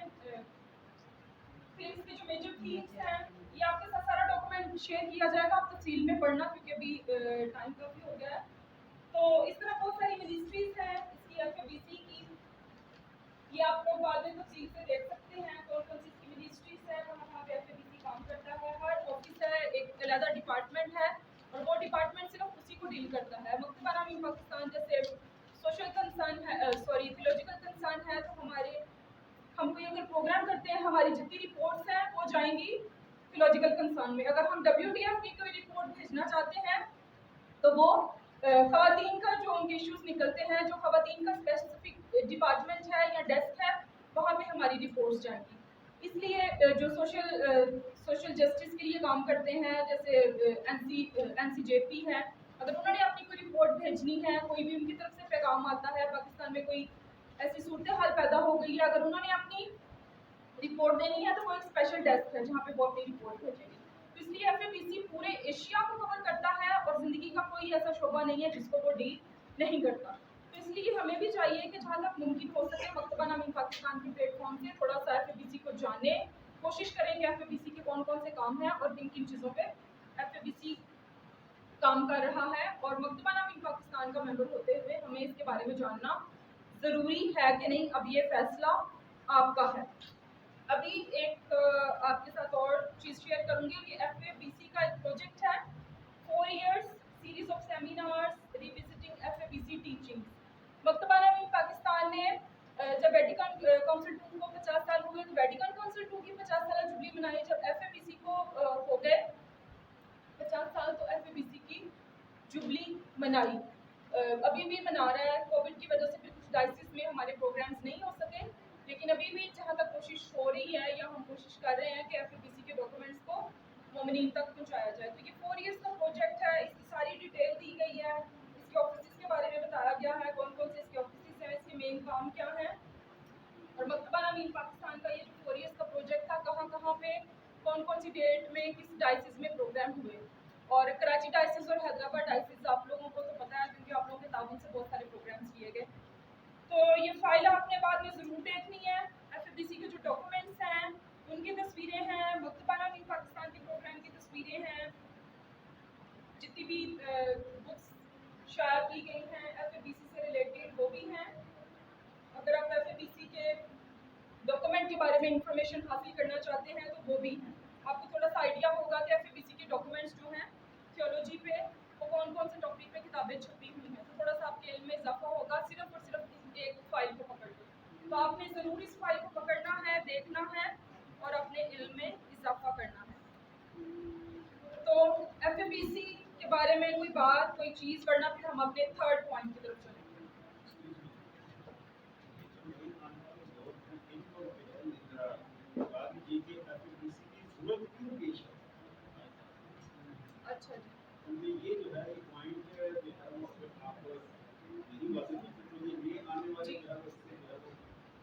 जी, मैंने शुरू में इतना डिटेल में तो नहीं, थोड़ा सा बताया था कि एफएबीसी की ज़रूरत क्यों महसूस हुई।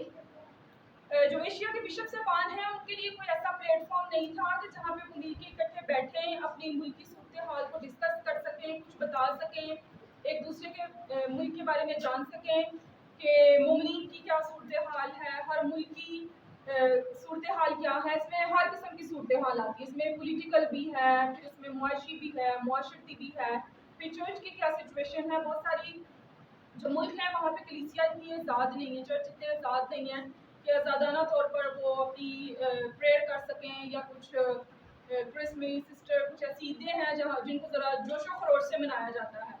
तो कोई ऐसा प्लेटफॉर्म नहीं था जहाँ पे बिशप साहिबान बैठ के बातचीत कर सके। तो इस कमी को बड़ी शिद्दत से महसूस किया गया। जैसे हमने फिर देखा कि 1970 में जब पोप साहब का विजिट हुआ फिलिपाइन में, मनीला में, तो सारे बिशप साहिबान इकट्ठे थे क्योंकि पोप साहब ने आना था। सारे बिशप इकट्ठे थे और उन्होंने सोचा कि कोई ऐसा प्लेटफॉर्म होना चाहिए जहाँ पे एशिया के बिशप साहिबान मिल सकें, बातचीत कर सकें, एक दूसरे के साथ इजहार ख्याल करें, तबादला ख्याल करें, एक दूसरे के मुल्क के बारे में जानें, अपनी सूरत हाल बताएं।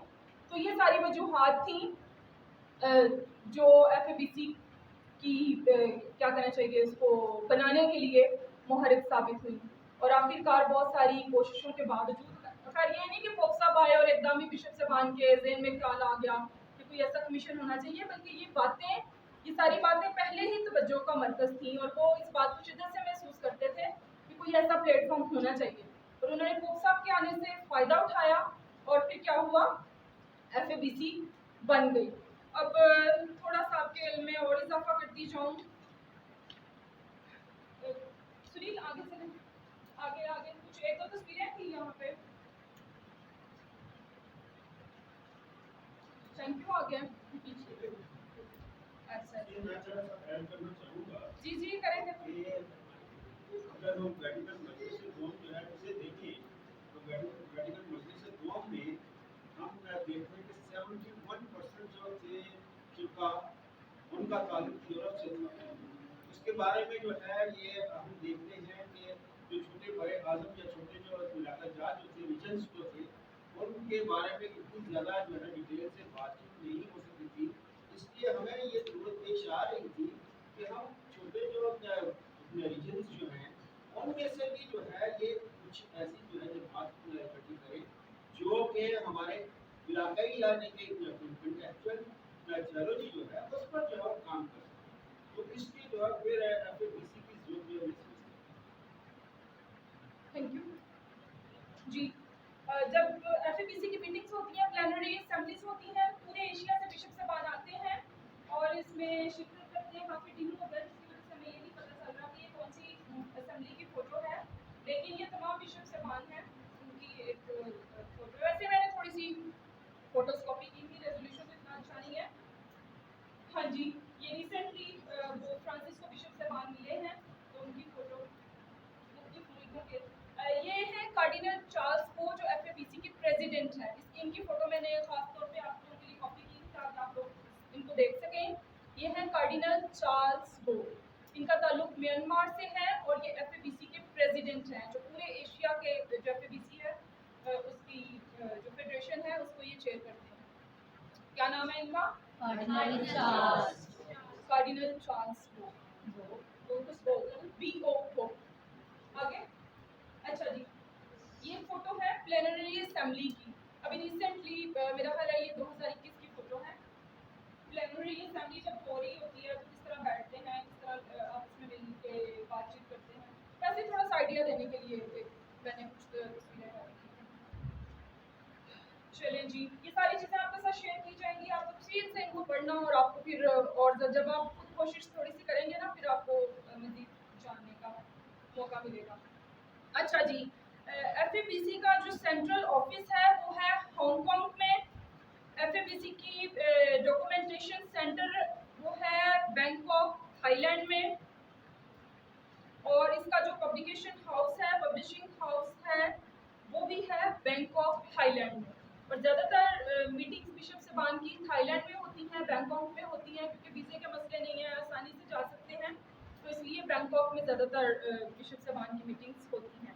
और इनका जो सेंट्रल सेक्रेटेरिएट है वो भी है इधर, सॉरी वो हांगकांग में। FABC का टॉपिक हम यहाँ पे बंद करेंगे। अगर कोई बात, कोई शेयरिंग कुछ करना चाहता है तो ठीक है, वरना फिर हम बिशप सीनेट की तरफ चलेंगे। यहाँ तक समझ आई? थोड़ी सी चीज़ें ड्राई हैं, थोड़ी सी मुश्किल भी हैं, लेकिन कुछ ना कुछ तो समझ आया ना जी। क्या FABC की तंजीम बनने के बाद तो हमारे मुल्कों में, एशिया के मुल्कों में जो भी प्लानिंग की गई उसका इम्प्लीमेंटेशन हुआ, क्या कोई फर्क पड़ा या नहीं पड़ा एशिया में, मुल्कों में, एशिया के जो मुल्क हैं अब तक कुछ फायदा हुआ? देखिए फ़ायदा तो बहुत हुआ है। वो जो एक आइसोलेशन वाला एलिमेंट है ना कि पता ही नहीं कि कौन से मुल्क में क्या हो रहा है, वो ख़त्म हुआ है। देखिए 1970 की बात है और अब हम कहाँ पे 2022 में बैठे हुए हैं, तो फ़र्क तो पड़ता है क्योंकि हर 4 साल के बाद इसकी मीटिंग्स होती हैं। प्लेनरी असेंबली की बात कर रही हूँ, लेकिन इसके जो डिफरेंट ऑफिसेज हैं वो अपनी मीटिंग्स करते रहते हैं और जितने भी बिशप साहबान हैं, हर बिशप किसी न किसी कमीशन का नुमाइंदा होता है। जैसे थोड़ी देर पहले बात हुई कि इलेक्शन होता है, वहाँ पे बिशप साहबान की सिलेक्शंस होती हैं। जैसे हमारे जो बिशप हैं बहुत सारी कमीशंस हैं, जैसे 2-3 कमीशंस के आप नाम लें। फैमिली कमीशन है जी फैमिली कमीशन हो गई और कमीशन ही हो गई है। Bible commission, lady commission, NCJ ठीक हो गया। अभी हमें पता चला कि पाकिस्तान में ये कमीशंस हैं। अभी हमने FABC में क्या देखा था कि FABC इन तमाम कमीशंस को डील करता है। अब जैसे फैमिली लाइफ कमीशन है, जस्टिस एंड पीस कमीशन है, लेडी कमीशन है, तो इनकी मीटिंग्स होती रहती हैं। जो भी हमारा बिशप जो किसी भी कमीशन से रिलेटेड है, उसकी जिम्मेदारी बनती है कि वो उस कमीशन में जाए और जो भी उस कमीशन में फाइनल हुआ है, हर कमीशन के बाद जब भी इनकी मीटिंग होती है एक डॉक्यूमेंट छपता है। FABC के ढेरों ढेर पेपर्स हैं। जब भी आपके साथ कभी आने वाले स्पीकर्स जब आपके साथ बातचीत करेंगे तो वो पेपर का रेफरेंस देंगे। फॉर एग्जांपल 72A, 72B, कोई भी नंबर होता है, हर पेपर का कोई नंबर होता है, स्पेसिफिक डेट होती है, टॉपिक होता है जिसपे मेंबर्स मिलते हैं, बातचीत करते हैं और उस डॉक्यूमेंट की इम्प्लीमेंटेशन हर एशिया के मुल्क पे लाजिम है जो उसके फुल मेंबर हैं। लेकिन उस पब्लिकेशन को, उस शेयरिंग को एसोसिएट मेंबर्स के साथ भी शेयर किया जाता है। अब बिशप साहबान की जिम्मेदारी है कि वो डिक्लेरेशन को जो वहाँ पे पास हुआ है या उस कमेटी की रिपोर्ट जो कमेटी की मीटिंग हुई है उसको अपने मुल्क में आके सबसे पहले तो तमाम बिशप साहबान के साथ उसको शेयर करना कि जो भी जिस भी उसने डिपार्टमेंट ने उस कमेटी को ऑर्गेनाइज किया है, या फॉर एग्जांपल अभी हमने सीखा प्लेनरी असेंबली के बारे में, सेंट्रल सेक्रेटेरिएट के बारे में, स्टैंडिंग कमेटी के बारे में, उनकी जो भी मीटिंग्स हैं कम से कम उसमें जो भी फैसला हुआ है वो सबसे पहले तो बिशप साहब आए और अपने बिशप साहबान को बताएं। उसके बाद जब बिशप साहबान ने उसको देख लिया, उसको जान लिया कि क्या फैसला हुआ है, उसके बाद बिशप साहबान की जिम्मेदारी है कि अपनी अपनी डायसिस में उसको इम्प्लीमेंट करें। अब क्वेश्चन ओवर टू यू। अब आप मुझे बताएं कि आपके बिशप साहबान, जो भी बिशप साहबान, हम कोई डिस्क्रिमिनेशन नहीं है कि कराची का बिशप या लाहौर का बिशप, कोई भी बिशप जो FABC की meeting plenary assembly steering committee में है, किसी भी कमेटी में है, आपके इल्म में है? मैंने सवाल इसीलिए किया था क्योंकि ग्राउंड लेवल पे हमें नजर नहीं आता ऐसे प्रोग्राम FABC की वजह से, सिवाय मकतबा नवीन के प्लेटफॉर्म के अलावा। देखिए ना, कि FABC के हवाले से बिशप साहबान या फादर्स या हमारे जो है वो उसमें कोई प्रोग्राम खड़ा होते हो, लोगों को बताया जाता हो कि ये उनका प्लान है, ये वहाँ पर डिसाइड किया है और ये हमने लोगों के लिए करना है। तीसरा बेसिकली के लिए ले पर्सन जो है उनके लिए हमने ये बेसिकली वहाँ डिसाइड हुआ है और ये प्रोग्राम में हिस्सा करने हैं और ये प्रोग्राम इसलिए हम कर रहे हैं सिवाय मकतबा नवीन पाकिस्तान के। अब देखें बाइबल कमीशन को तो बिशप जोसेफ चला रहे हैं। नहीं, देखें कैथलिक बाइबल कमीशन और मकतबा नवीन पाकिस्तान जब थियोलॉजिकल कंसर्न कोई प्रोग्राम करता है तो मकतबा नवीन पाकिस्तान से फादर मैनुअल आसी या कई दफ़ा बहुत सारे हमारे मेंबर्स भी गए हैं ये FABC के प्रोग्राम्स में। अभी 2018 में मैंने आप लोगों के साथ शेयर किया कि मुझे भी जाने का मौका मिला। फादर आसी और मैं गए, उन्होंने कैथलिक बाइबल कमीशन को रिप्रेजेंट किया और मैंने मकतबा नवीन पाकिस्तान को रिप्रेजेंट किया।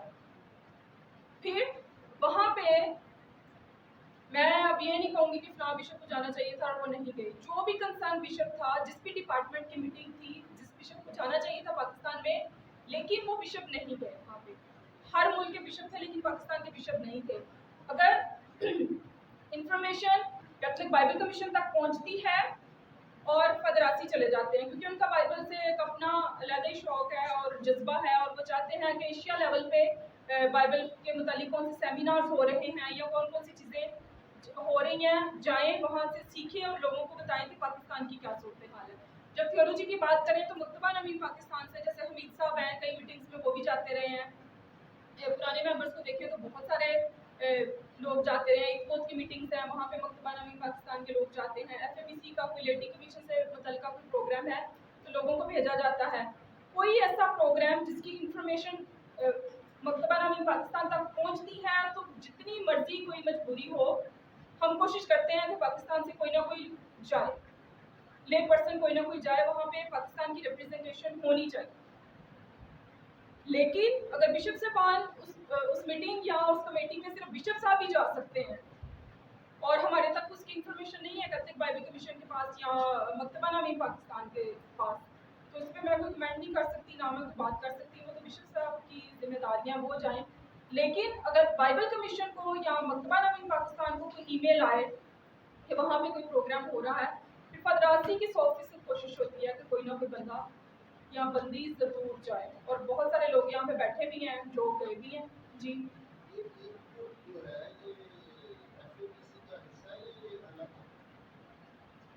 नहीं, ईद खुद बिल्कुल अलग है। तो खाने पे अल्बर्ट भाई हम ईद खुद के बारे में बात करेंगे। अगर ईद खुद की बात यहाँ पे शुरू हो गई तो बात बड़ी लंबी हो जाएगी और फिर ये हमारा रह जाएगा, अलग है, अलग। ठीक हो गया। अभी हम चलते हैं बिशप सिनड के बारे में। मिस सुनीता ने भी मुझे एक ही टाइम में बहुत सारी चीज़ें दे दी हैं। अच्छा जी, बिशप सिनड के बारे में किस किसने सुना है, किस किसने इसके बारे में थोड़ा बहुत किसी को पता हो तो बताएं। बिशप सिनड, बिशप सिनड, बिशप सिनड पूरे पाकिस्तान में आजकल बिशप सिनड ही हो रहा है। पिछले साल से हम सुन रहे हैं बिशप सिनड के बारे में। ये 2000 अक्सर लोगों ने लोगो देखा, उसमें 21 में 23 लिखा होता है। 21 में ये जो है सिनेट बुलाई गई थी,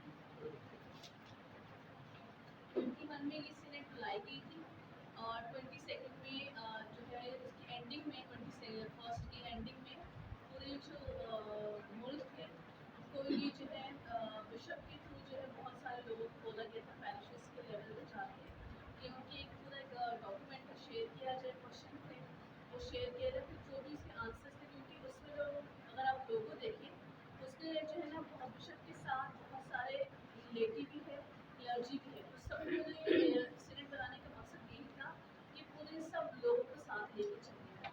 फिर 22 में डॉक्यूमेंटेशन हो गई, फिर 23rd जो ईयर आएगा उसमें दोबारा लोग मिलेंगे, उसमें डिस्कशन होंगे। Thank you so much, thank you जी। प्लीज और कोई बताएं बिशप सिनड के बारे में जल्दी से, ये बड़ी बुरी बात है, नहीं बता रहे।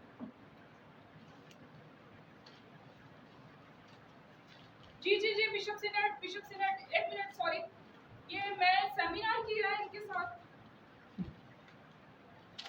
बताएं ये जुड़ियां वाले इतना लंबा चौड़ा सेमिनार कर दिया आप लोगों के साथ।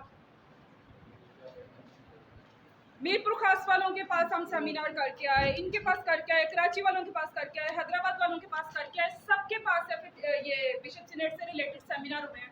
अभी मुझे भी तो पता चले हमने क्या आपके साथ शेयर किया था, कुछ ना कुछ तो पता चलना चाहिए जी। हैदराबाद से एक शख्स बताएगा, जुड़िया से बताएगा, कराची से बताएगा, और पुराना मेंबर कोई नहीं बताएगा, सब नए मेंबर्स बताएंगे। जल्दी से बताएं, पर्ची भी आ गई है। सिनेट जो है वो अभी तो इसकी तैयारी चल रही है, लेकिन 23rd जो नेक्स्ट ईयर आएगा तब भी बिशप सिनेट और होगा। ओके, थैंक यू जी। जल्दी से जो बिशप सिनेट है उसकी जो हमें 3 साल मतलब ये टाइम दिया गया था तैयारी के लिए, उसमें लेडी के लिए अलग से कमीशन बनाया गया था, सवालात थे कुछ उसमें सवालात कुछ दिए गए थे लेडी के लिए अलग थे, और हमारे उधर जो रिलीजियस लोग मतलब जो लिटर्जी थी उसके लिए अलग से प्रोग्राम किए गए थे। हम जो मकतबा का जो ग्रुप है, हम दोनों टाइम पे बुलाया गया था और उसमें कुछ सवालात थे कि जो ये सेनेट होने जा रही है, जो हमारे मुल्की हालात हैं उसमें किन किन चीज़ों की ज़रूरत है या तब्दीली की, या जो हमारे जो इधर चर्च काम कर रहा है उसमें आप लोग क्या तब्दीली चाहते हैं, इस तरह इस किस्म के कुछ सवालात थे ओके, जो लिए गए थे हम लोगों ने उससे उसके बाद सो मच, किया। थैंक यू जी। जल्दी से आप हैदराबाद वाले, नहीं आप अपना बताओ ना, खड़े होकर बताओ। शाबाश शाबाश, सेम कैसे हो गई? सेम तो नहीं हो सकती।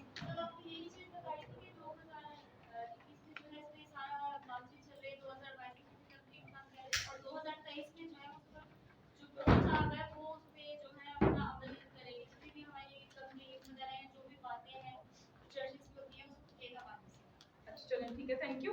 और कोई Anila, hold hold please hold on आप। सबसे अच्छी बात इसकी ये है कि जो हमारी बिशप सीनेट है, जिसपे अभी जो डॉक्यूमेंटेशन हैं या जो रिपोर्ट्स हैं उन पे जो हमारा काम हो रहा है, उसमें है कि वो हर एक कॉमन पर्सन की जो राय है उसका जो है उसमें डॉक्यूमेंट में जो रिपोर्ट्स में उसका जो है एडिशन किया जाए। पहले जैसे अभी यही मैम ने बात बताई कि जो होती थी सारी जो कॉन्फ्रेंसेस होती थी, वो सिर्फ जो हमारे बड़े बड़े लीडर्स हैं, जो हमारे बिशप्स हैं या जो हमारे सिर्फ अहदेदारान हैं, उनके दरमियान में बातचीत होती थी, उनके दरमियान में सारे जो फैसला जो होता था, डिसीजंस होते थे, जो वो वहीं पे होते थे। लेकिन ये वाली जो सीनेट है, इसमें जो हर एक जो कॉमन पर्सन है उसको ये पूरा हक है कि वो अपनी राय का इजहार करे, और ज़रूर है कि जो भी उनकी राय होगी, जो भी उनके मसाइल होंगे, उसके हिसाब से भी जो हमारी सीनेट जो है वो फाइनलाइज होगी, हमारी राय उसमें शामिल होगी। Thank you so much. अच्छा जी, सिर्फ आपने हाथ खड़ा करना है और बताना है 2021 में किस महीने में इस सीनेट का ऐलान हुआ पोप साहब की तरफ से? सबने नहीं बताना, सिर्फ हाथ खड़ा करें। शाबाश मुनीबा, लो। सितंबर या अक्टूबर, तो कह नहीं लगा रहे, एक महीना होता है। अक्टूबर, वेरी गुड, अक्टूबर। चले, अभी हम जल्दी से मिलके सीखते हैं। हमने पहले सीखा हुआ है, लेकिन बहुत सारी चीजें, कई दफा नई नई चीजें आ गई हैं उसके बाद। कईयों ने जनवरी में सुना, कईयों ने पिछले साल अक्टूबर में सुना, दिसंबर में सुना, तो इस तरह चीजें थोड़ी सी नीचे आ गई, फाइल नीचे चली गई है। अब हम उसको दोबारा से ऊपर लाने की कोशिश करते हैं। हाँ जी, बिशप सीनेट, आलमी बिशप सीनेट का जो इनेकाद था या ऐलान था, वो 9 और 10 अक्टूबर 2021 को पोप साहब ने किया सेंट पीटर्स चर्च में। पोप साहब की तरफ से जो आलमगीर कलीसिया के लिए ऐलान हुआ वो था 9 और 10 अक्टूबर को 2021 में। और कौन से चर्च में इसका ऐलान किया गया? सेंट पीटर्स, जो अभी थोड़ी देर पहले आपने देखा था, उस चर्च में इसका ऐलान हुआ पोप साहब की तरफ से। लेकिन हर मकामी कलीसिया में, हर मुल्क में इसका ऐलान कब हुआ? 17 अक्टूबर को। 17 अक्टूबर 2021 को हर मकामी कलीसिया में इसका इफ्तिताह किया गया कि हर चर्च में ये ऐलान किया गया कि बिशप सीनेट होगी 2023 में। अभी हम कहाँ हैं? तैयारी के मरहले में हैं। और ये तैयारी का मरहला कब से शुरू हुआ है? अक्टूबर 2021। जैसे ही इसकी अनाउंसमेंट हुई थी पोप साहब की तरफ से, तो अनाउंसमेंट ये नहीं हुई कि अभी पोप साहब ने सोचा कि बिशप सीनेट होगी और तैयारी का काम फिर शुरू होगा। बहुत देर पहले इसकी तैयारी का काम शुरू हो जाता है, सेंट्रल सेक्रेटेरिएट बनता है। बहुत तफसील में मैंने ये सारी इंफॉर्मेशन आपके साथ शेयर की हुई है। आप इसके नोट्स पढ़ें, जो आपने पुराने नोट्स लिए हैं आप उसको पढ़ें। लेकिन अगर आपको भूल गया है तो आपके साथ ये सारा डॉक्यूमेंट शेयर किया जाएगा, सॉफ्ट कॉपी, आप इसको ज़रूर पढ़ना। और थोड़ा सा इंटरनेशनल चर्च, उसके साथ अपने आप को साथ लेके चलना चाहिए। मकतबा नामी पाकिस्तान की ये खूबसूरती है कि वो कलीसिया को, मोमिनीन को इस काबिल बनाता है कि यूनिवर्सल चर्च में जो तब्दीलियाँ हो रही हैं, जो कुछ ऐसे वाक़यात या कुछ इवेंट्स होने को हैं, मोमिनीन का उनके बारे में जानना उतना ही ज़रूरी है जितना कि बिशप साहबान, कार्डिनल्स का और फादर साहबान का जानना ज़रूरी है।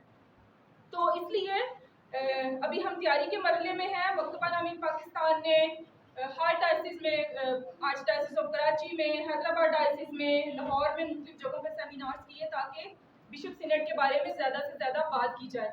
इस साल मकतबा नामी पाकिस्तान कोशिश कर रहा है कि वेटिकन काउंसिल II की 60 साला जुबली भी बनाई जाए और वो तमाम तालीमात जो वेटिकन काउंसिल की तालीमात हैं कि मोमिनीन की शराकत को कलीसिया में मुमकिन बनाया जाए, मोमिनीन को इस काबिल बनाया जाए ताकि वो कलीसिया में अपना किरदार बेहतर तौर से अदा कर सकें। तो आज हम बिशप सीनेट की तफसील में तो नहीं जाएंगे, इसका स्ट्रक्चर क्या है, ये किस किन चीज़ों पे काम करता है, लेकिन इसका जो मेन पॉइंट्स हैं वो यही है कि पोप साहब का ये ख्वाब है कि मोमिनीन को मौका दिया जाए ताकि वो बोल सकें, वो अपनी आवाज़ कलीसिया तक पहुंचा सकें। और जिस डॉक्यूमेंट की आप लोगों में से बहुत सारे लोगों ने बात की, जो क्वेश्चन आया, उसका मतलब ये था कि हम मोमिनीन अपनी राय दें ताकि सब मिलजुल कर, पूरी कलीसिया जो है मिलजुल कर वो तमाम तवक्कुआत, वो तमाम चीज़ें जो मोमिनीन चाहते हैं कि कलीसिया में हो, उनको मिलजुल कर देखा जाए, सोचा जाए, उन पर बातचीत की जाए। और पोप साहब ने ये भी कहा कि वो जो डॉक्यूमेंट जो आएगा मोमिनीन की तरफ से, उसमें दुख भी होंगे, उसमें तकलीफें भी होंगी, उसमें नोहे भी होंगे, उसमें परेशानियां भी होंगी लोगों की। चर्च को क्या करना चाहिए, उसको सुनना चाहिए। लेकिन कलीसिया कौन है, कलीसिया कौन बनाता है? हम सब में हम सब कलीसिया है ना। तो हम सिर्फ सुनने वाले ना हो, बल्कि कभी कभी हमें सुनाने का भी मौका मिले। हम फादर्स को, बिशप साहबान को कभी कभी कुछ चीज़ें बताएं भी कि कलीसिया में इन चीज़ों की भी ज़रूरत है। अब पोप साहब की ये ख्वाहिश है कि जो बिशप साहबान है, जो फादर साहबान है, वो कलीसिया को सुने भी, उनका जो नोहा है या उनकी परेशानियां हैं उनको सुने, ताकि मिलजुल कर कलीसिया को बेहतर करने का मौका मिल सके। तो इस सिलसिले में मकतबा अमीन पाकिस्तान ने एक बुकलेट शाया किया है, 16वीं आलमी बिशप सीनेट के हवाले से तैयारी है। छोटा सा है लेकिन इसमें 50 ईयर्स की चर्च की तारीख है, हिस्ट्री है, इसलिए आप इसको ज़रूर पढ़ें। कोशिश करें कि मकतबा अमीन पाकिस्तान के प्लेटफॉर्म पे जब आप आते हैं तो बहुत सारी चीज़ें हैं जिनका जानना आपके लिए ज़रूरी है। तो जो चीज़ें आपको एक तारुफ के तौर पर बयान की जाती हैं, आपको सिर्फ एक आइडिया दिया जाता है, मज़ीद उसके बारे में इल्म हासिल करना या सोचना, उसको मज़ीद पढ़ना, ये आपकी जिम्मेदारी है। तो आप इसको ज़रूर पढ़ें। बहुत सारे लोग यहाँ पे बैठे हैं जिन्होंने ये सेशन लिया है। आप सरसरी से आप इसको पढ़ लेंगे तो आपको बहुत सारी आपकी जो मेमोरी है वो रिफ्रेश हो जाएगी और आप इसको जानने का मौका मिलेगा। अब वेटिकन काउंसिल 2 की तालीमात ने बहुत ज़्यादा जोर दिया मोमिनीन की शराकत पे। अभी हम शाम को ज़्यादातर बात करेंगे वेटिकन काउंसिल 2 की में मोमिनीन की जो शराकत है, मोमिनीन की पार्टिसिपेशन चर्च में, और फिर FABC की तालीमात। मकतबा अमीन पाकिस्तान वेटिकन काउंसिल 2 और FABC की तालीमात का ही नतीजा है। आज हम शाम को बात करेंगे, उसमें है कि बहुत सारी ऑर्गेनाइजेशंस होनी चाहिए, बहुत सारे कमीशंस होने चाहिए, किस किस्म के कमीशन होने चाहिए वो हम देखेंगे। और मकतबा अमीन पाकिस्तान का जो स्टैंड है, इसके जो थीम्स हैं, इसका काम करने का तरीक़ेकार है, सोच है, वो सब कुछ वेटिकन काउंसिल 2 और FABC से ही आता है। और इनकी तालीमात को मोमिनीन तक पहुँचाना मकतबा अमीन पाकिस्तान की जिम्मेदारी है और कोशिश की जा रही है कि इन तालीमात को मोमिनीन तक पहुँचाया जाए ताकि वो तमाम तालीमात जिसको जानने का हक एलर्जी को है वो मोमिनीन को भी हो और जाने, खुद सीखें, दूसरों को सिखाएं और कलीसिया में अपना किरदार बेहतर तौर से सरअंजाम दे सकें। बिशप सीनेट के लिए मकतबा अमीन पाकिस्तान ने बहुत सारे सेमिनार्स किए हैं, बहुत सारी कोशिश की है कि लोगों के जरिए नेक्स्ट प्लीज लोगों को बताया जाए। ये प्रोग्राम हुआ था हैदराबाद में जी, मिस्टर शमाम के ग्रुप के साथ ये प्रोग्राम हुआ था। और कब हुआ था ये? 9 जनवरी जी, 9 जनवरी को ये हैदराबाद में प्रोग्राम हुआ। Next please.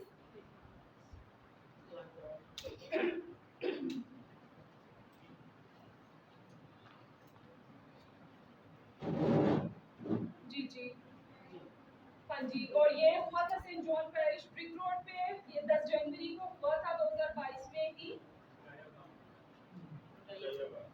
जी, बटाइयाबाद समन साहब के ग्रुप के साथ ही प्रोग्राम हुआ था जी। नेक्स्ट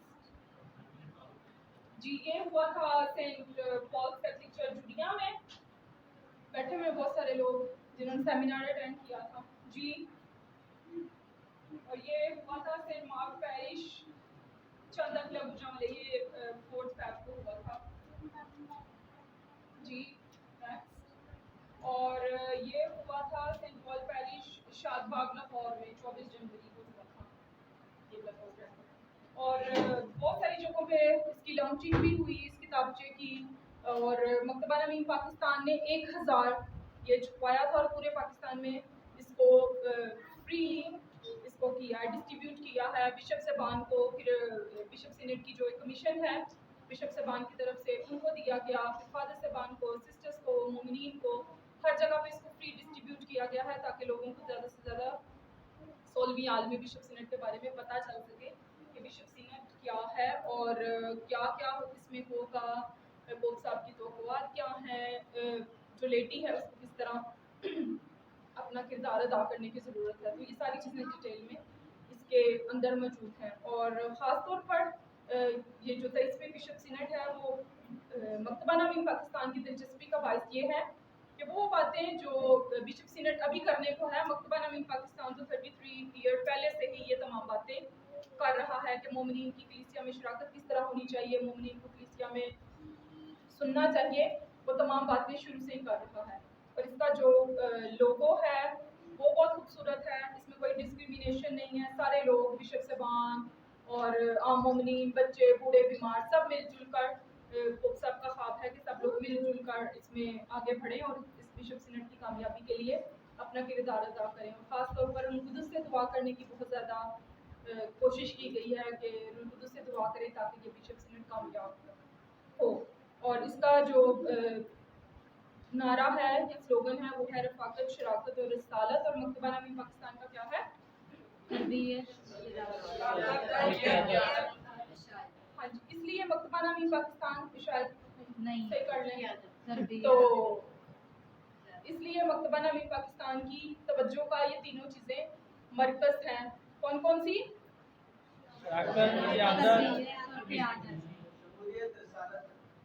नो, मैंने कहा मकतबा नमीन पाकिस्तान की तवज्जो का मरकज़ हैं तीन चीज़ें जिनके बारे में आज हमने सीखा है। पहले नंबर पे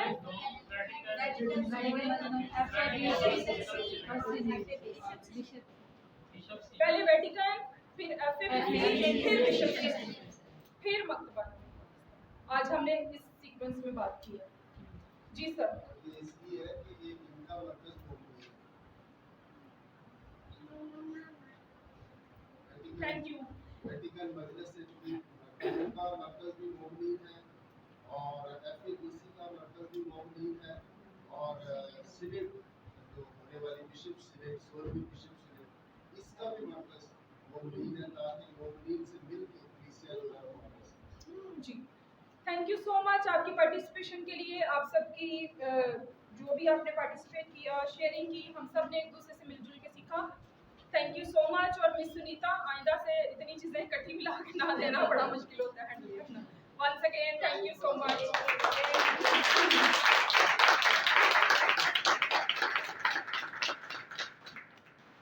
हमें तो फिर मिस सुनीता की और नोमी की बात माननी पड़ती है ना। चलें, कोई क्वेश्चन या फिर ऑब्जर्वेशन है तो बता दें, वरना फिर एक सेशन में आपने मुझे और बर्दाश्त करना है, हम उसमें भी बात कर सकते हैं। आपकी इजाज़त से मैं थोड़ा सा शेयर करना चाहता हूँ। जी जी प्लीज़ करें। मैंने सवाल उठाया था कि एफएबीसी की ज़रूरत क्यों महसूस की, तो वहाँ उन्होंने थोड़ी सी वजाहत की, लेकिन उसको अगर मज़ीद देखा जाए तो जब इंटरनेशनली जो आलमी चर्च था, जब भी कोई तंजीम बनती थी, जब भी कोई नुमाइंदगी होती थी क्लर्जी की या मोमिनीन की, तो अक्सरियत जो थी वो ठंडे मुल्कों में ज़्यादा होती हाँ जी बिल्कुल। सादा अल्फाज में। देखिए ना, कहीं पे 71% होगा, पे 90%। तीसरी दुनिया के अवामी मुकामी लोगों के हालात से फर्क होते थे, लिहाजा वो जो भी बात करते थे वो गैर मकामी होती थी, हमारे लिए। तो इस वजह से जो मकामियत थी उसमें मकामियत का अवसर नहीं था, कॉन्टेक्सचुअलिटी जो थी वो नहीं थी। इस वजह से हमारे जो बिशप साहबान के कार्डिनल्स थे वो वहाँ ऐसे जाते थे जैसे कोई बुलाए हुए मेहमान है वो बैठ गया। उन्होंने इस चीज़ को महसूस किया कि हम अगर वहाँ बैठ के अपने लोगों की, अपनी कलीसिया के मोमिनीन की आवाज़ नहीं उठा सकते तो हमारा वहाँ बैठना भी बेकार है। इसलिए 1970 में पोप जब वहाँ गए मदीना में तो उन्होंने ये आवाज़ उठाई कि भाई हमें जो है एक अलग से अपने सियाको सिफात में अपनी सूरत में रहते हुए एक ऐसी तंजीम की ज़रूरत है जो हमारे वसाइल में, हमारे हालात में रह के तो वो आलमी कलीसिया के लिए।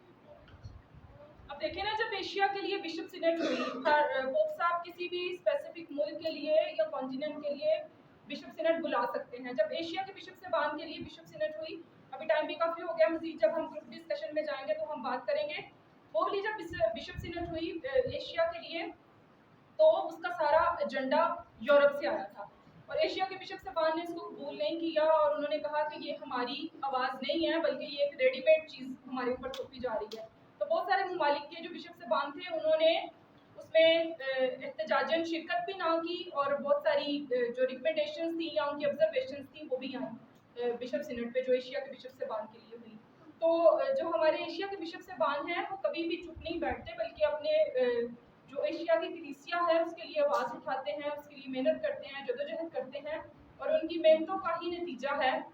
देखें आज एशिया के बहुत सारे कार्डिनल्स हैं, उनकी मुसलसल जदोजहद की वजह से अभी जो चर्च की नुमाइंदगी है एशियन चर्च की वो वेटिकन में बहुत है। अभी देखा जाए तो उनके कार्डिनल्स कम होते जा रहे हैं। अब यूरोप में वोकेशंस बहुत कम हो रही हैं जिसकी वजह से इतनी रिप्रेजेंटेशन नहीं है, उनके ज़्यादा फादर्स नहीं बनते, ज़्यादा सिस्टर्स नहीं बनती। तो आहिस्ता आहिस्ता जो एशिया का चर्च है वो ज़्यादा मजबूत होता जा रहा है। पहले ये कहा जाता था कि जो तालीमात है वो यूरोप से आती हैं, अब चीज़ें उल्ट हो रही हैं। बहुत सारे जो मिशनरी हैं एशिया से, बहुत सारे जो हमारे फादर सिस्टर्स हैं वो जाके दूसरे मुल्कों में काम करते हैं, उनको तालीम देते हैं। तो आहिस्ता आहिस्ता दौर बदल रहा है। खुदा करे कि जो एशिया की कलीसिया है वो आने वाले सालों में, दिनों में और ज़्यादा मजबूत हो और सब मिलजुल कर चर्च की कलीसिया जो चर्च है उसके लिए काम करें। क्योंकि देखें डिस्क्रिमिनेशन अगर शुरू से हुई, हम तो नहीं चाहते कि यूरोप, अमेरिका, एशिया सब कलीसिया हैं, सब मिलके चर्च का हिस्सा हैं और सबको मिलजुल के चलना चाहिए।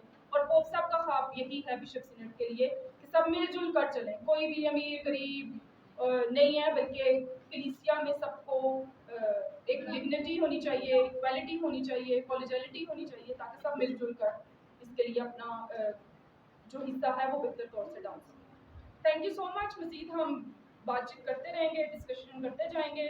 आपका जो भी सवाल हो आप लोग नोट कर सकते हैं। शाम की पैनल डिस्कशन के लिए आपकी जो ग्रुप डिस्कशंस होंगी आप उन क्वेश्चंस को वहाँ पे भी लेके आ सकते हैं ताकि हम मिलजुल कर मज़ीद सीखें। कोई भी ऐसा क्वेश्चन, कोई भी ऐसा कोई एस्पेक्ट नहीं दिमाग में जाना चाहिए कि जो क्लियर ना हो, बल्कि हम कोशिश करेंगे कि मिलजुल के एक दूसरे से सीख सकें। Thank you so much.